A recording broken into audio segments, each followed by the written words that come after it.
Welcome back to another chilling episode of Real Estate UnRaked. It's October, the month where we pull back the cobwebs and some spooky real estate tales and share some haunted housing wisdom. In today's episode, we're continuing our scary story saga with 2 more wild roller coasters that'll make you glad that you chose the Rakers Home Group to be by your side. But don't worry, it's not all ghosts and ghouls. We'll also break down the difference between appraisals and inspections, because that's really important, because every buyer and seller should know what's lurking in those details. And finally, we'll shine a light on the vibrant area of Middleburg to Oakleaf and all the fantastic neighborhoods in between. And welcome back to episode number 7 of Real Estate UnRaked. And I am accompanied by tonight with Pam Schultz, Don Marie Hughes. Oh my gosh, I'm having a moment. I'm sorry, Don. You have a lot of those. Oh, yeah, I do. And, of course, Brooke Michael. Of course. What do you mean, Yes. of course? I tell you what, you're in rare form tonight. What do you... Anyhow, well, I'm your host, Eric Rakers, and we're going to get this y'all. thing. Oh, boy. Here we go. It's the studio audience we have tonight. You know what? I'm going to leave this in just because it's that fun. That's what we got to do. All right. Hey, guys. So we're going to tackle our scary stories that we have for real estate. And then we're going to talk to you about appraisals and inspections, of course. And then we're going to highlight a featured property or featured area for you. I always say property. It's a featured area. So we're going to jump right into the scary stories. So, Pam. Yes. What do you think? Tell me about a scary story or scary scenarios or things to look out for. Oh, gosh. Well, I've got some scary stories, but I don't know if I should share them.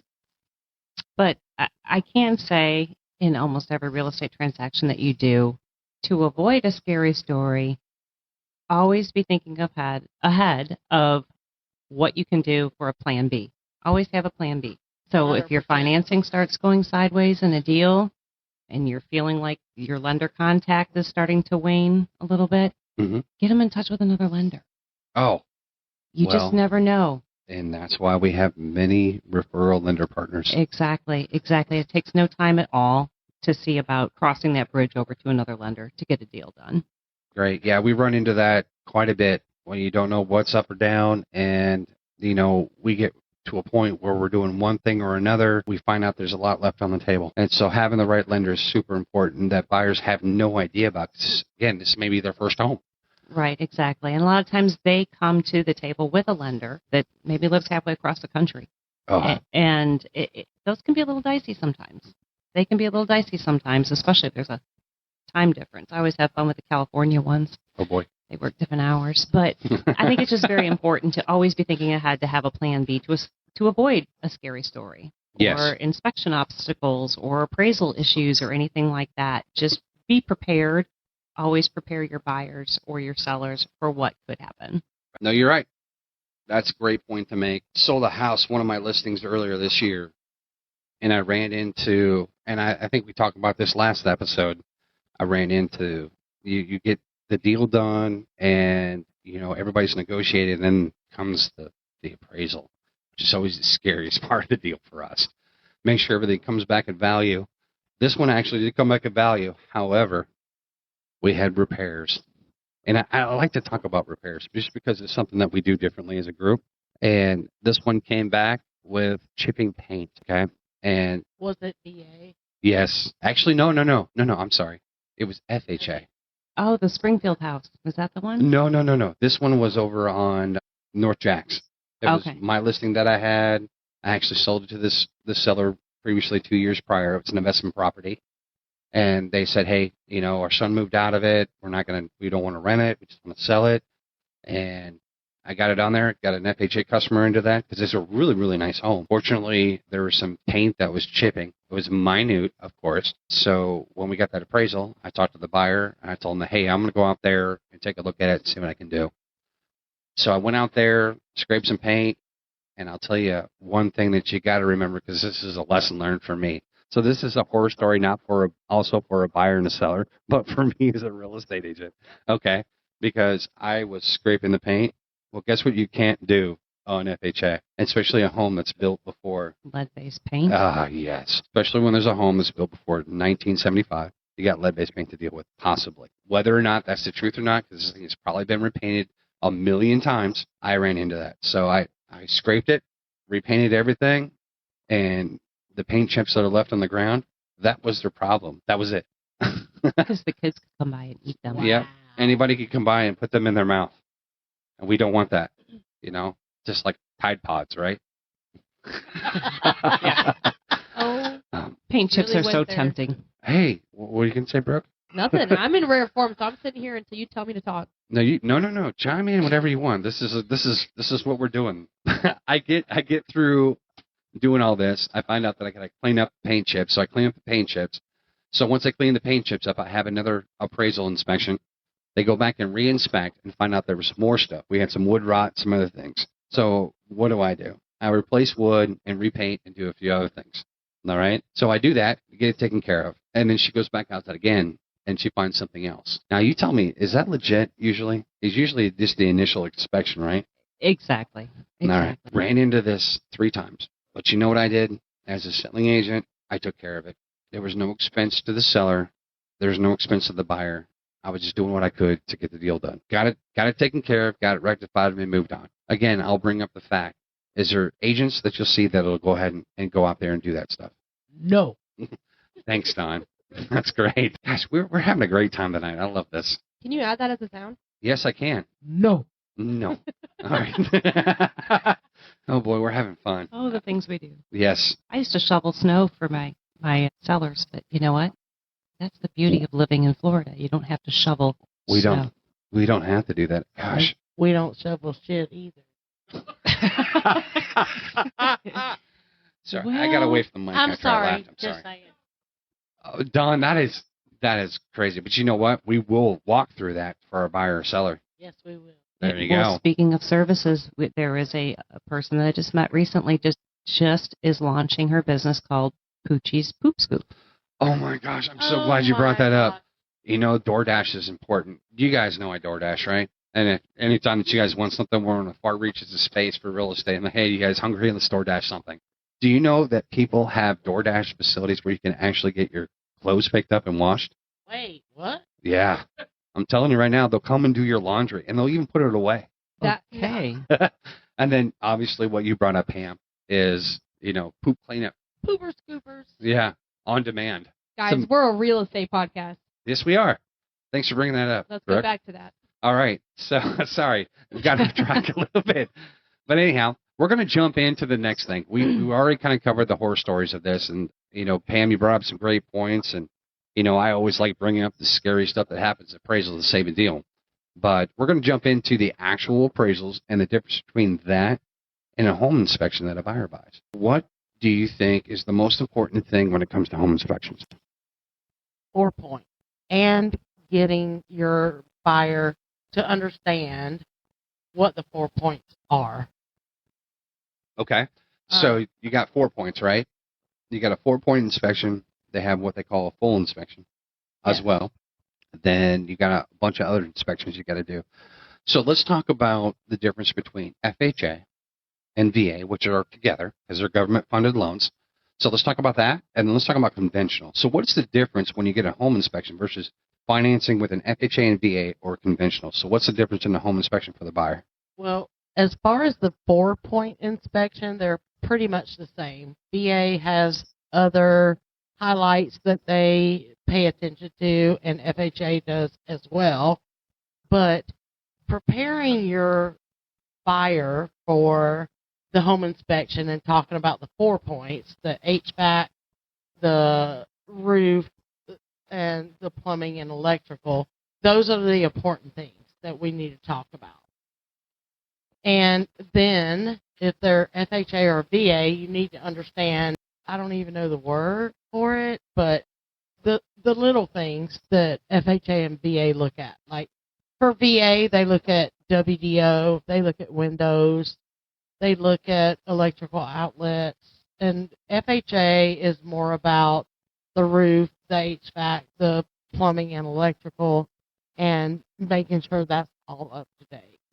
Right. So you have to know what those little check boxes are.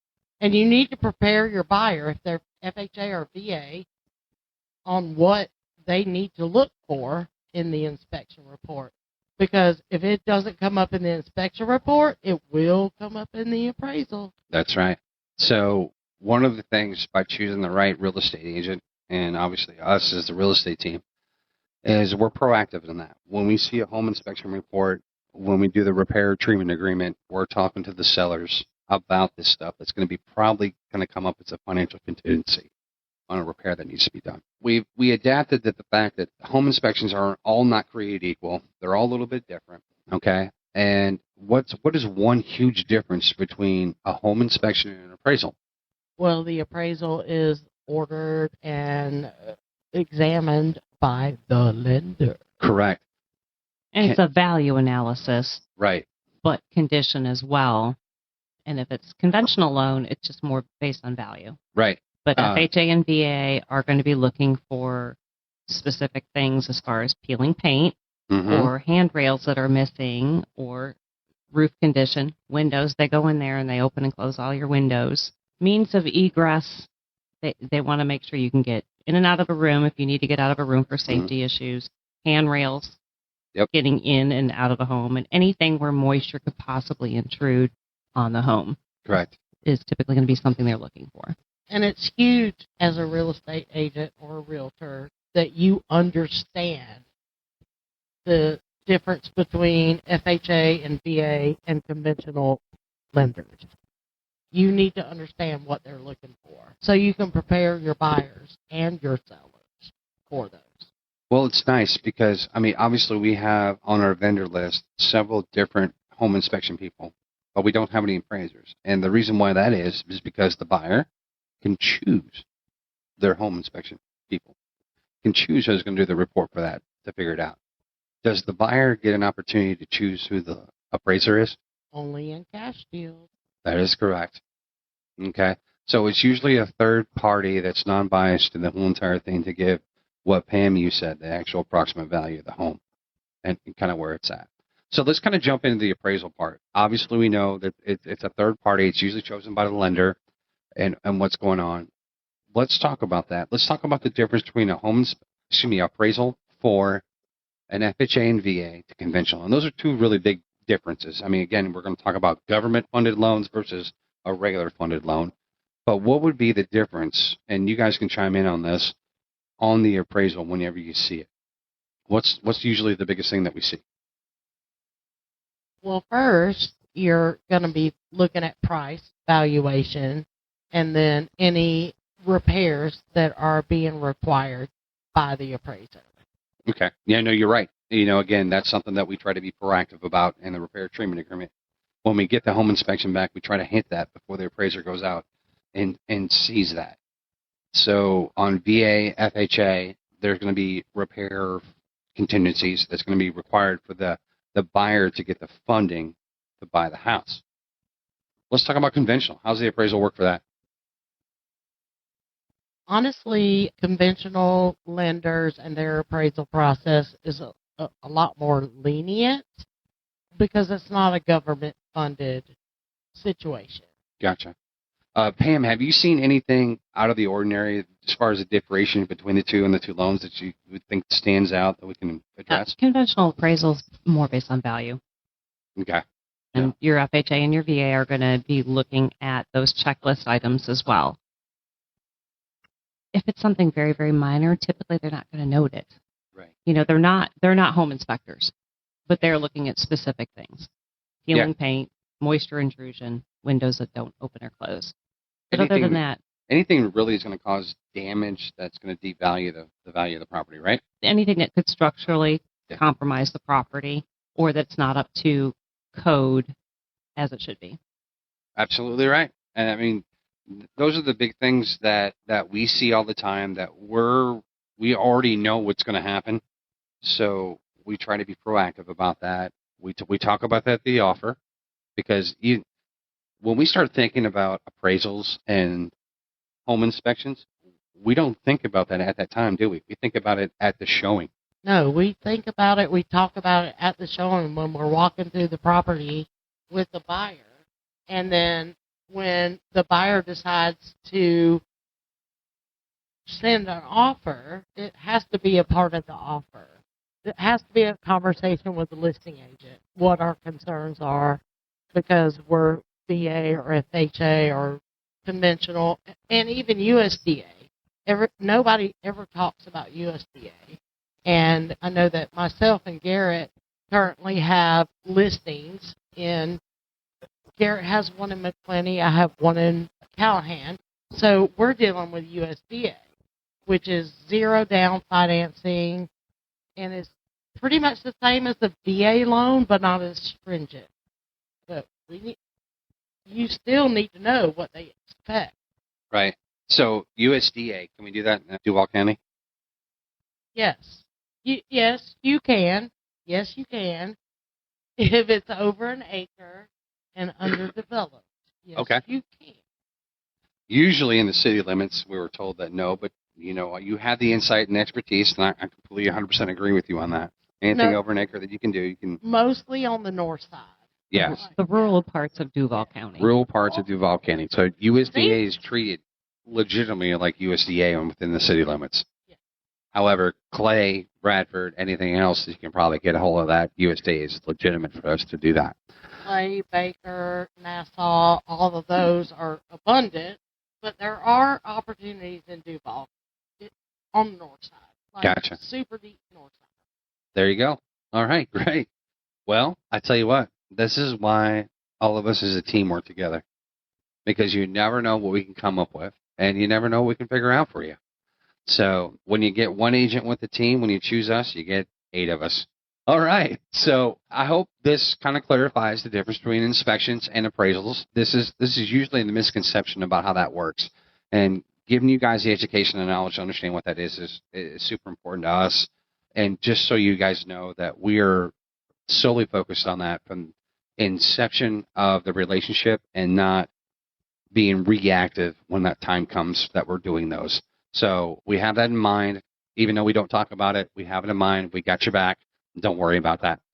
All right, so let's jump into spotlighting the featured area in Northeast Florida. All right, we're going to talk about Middleburg, Florida. Middleburg is huge over here in Northeast Florida. And it kind of outlines the city. It's in Clay County. And it covers a lot. There's been a lot of growth with it right around the Cecil Field area because we have a lot of military presence here. Oakleaf was a huge, huge growth thing that happened. It's well established now. You've got a couple areas that it's been building up with new communities. But, Pam, do you want to kind of touch base on that a little bit, kind of what you've ran into with this? Gosh, between Middleburg and Oakleaf, I think it's easy to say you don't know where one ends and the other one begins. Agreed. It used to be Oakleaf was like kind of this own little area all by itself, and Middleburg was just like, more rural farmland, essentially. Yeah, it was out in the middle of nowhere. You had our golf forest, and then you got into the newer Oakleaf, and Town Center was kind of like the middle ground. And then they built a couple other like townhomes and smaller other establishments as part of Oakleaf Plantation. Yes. And then you had that brand new luxury community, Eagle Landing, where they built that 18-hole championship golf course, which sponsor a hole. We did that on 18.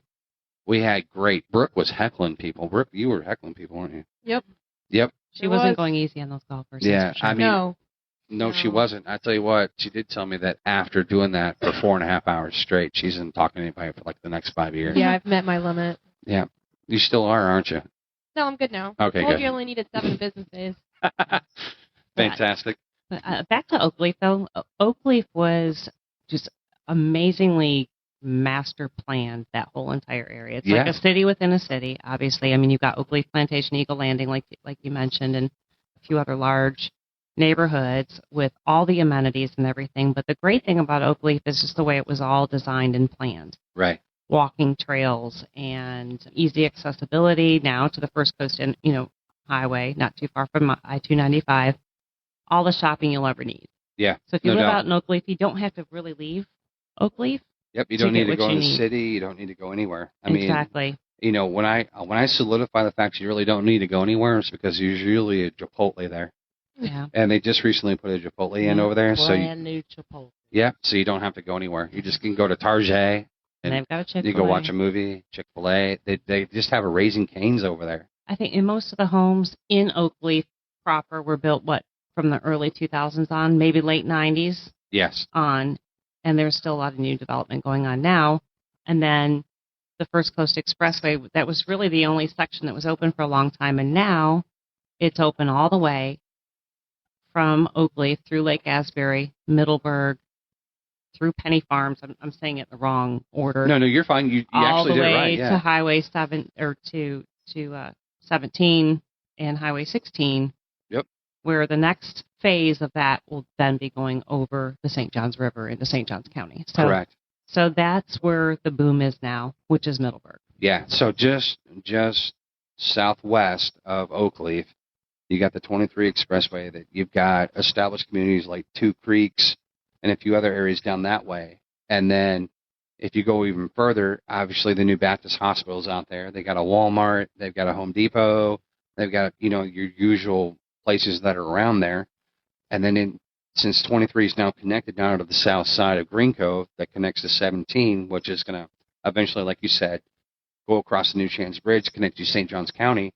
There's a huge development planned out that way. And that's going to be in the Green Cove area. But Middleburg itself, that town, there's a bunch. And when I mean a bunch, there is a bunch of new communities going on there. They started with Azalea Creek. They did phase 2 and 3 of that. D.R. Horton and a couple other new builders are going out beyond that and building out that way. You've got Old Jones Cemetery Road that has a lot of like acreage and stuff like that. And people are selling that off and allowing new communities to come in that way. And not to mention everything that goes out toward Camp Landing on 17, which is Landing Boulevard. There's a large development that's going out that way. And that's going to keep growing. And that goes well beyond State Road 23. So State Road 23 is going to be flat out in the middle of everything. Oh, my gosh. Well, they're supposed to be putting in like a new Nocatee out that way. Is that Middleburg? That is going to be just east of Middleburg off Route 23 in Green Cove Springs. Okay. Those two melt together. They always melt together right now because there's a lot of rural stuff out there. But at the same time, all that stuff is getting changed. And the town center. The town center. In as well. Yep. You can already see the land cleared for that. It's really exciting for us real estate agents. Trust me. The residents, not so much yet, but it's coming. It's going to be a fantastic opportunity for everybody. And if you do currently own property out that way, it's going to increase in value. Yeah. So and now is a good time to buy out there because the builders are offering so many incentives. Oh my gosh. And the old saying, if you build it, they will come. I think, with all the explosion of homes going on out there, they are going to be supported by an abundance of retail, especially once that town center starts to take root. It's going to be just like St. John's Town Center in the sense of just everything else in and around the area. You're absolutely correct. You're so right. I deal with people that are not here in this area, and I have a huge referral base, and they're all wanting to move over here. And when I talk about Green Cove and I talk about Middleburg, I'm like, just give it a year. Just give it a year. Your property value will triple. Give it a year. Give it a year. 23 just opened in Green Cove Springs. You're absolutely right. So, no, I'm really excited about this area. I know all of us are. So, well, I tell you what, I think we covered Oakleaf and Middleburg area a lot. And if you're looking for a property in that area, give us a call. Sounds like we're very knowledgeable about that. We're more than happy to help you out. Well, we're going to wrap up this episode, guys. I tell you what, we went over those scary stories that I love talking about, me, and the Halloween stuff. All right, we went over in highly detail about appraisals, the difference between appraisals and inspections, and, of course, spotlighting Middleburg and everything that it has to offer. So as we wrap up today's episode, remember that whether you're facing a real estate mystery or just need expert advice, the Rakers Home Group is here to turn every challenge into a success story. Thanks for joining us on Real Estate UnRaked, and don't forget to tune in next time.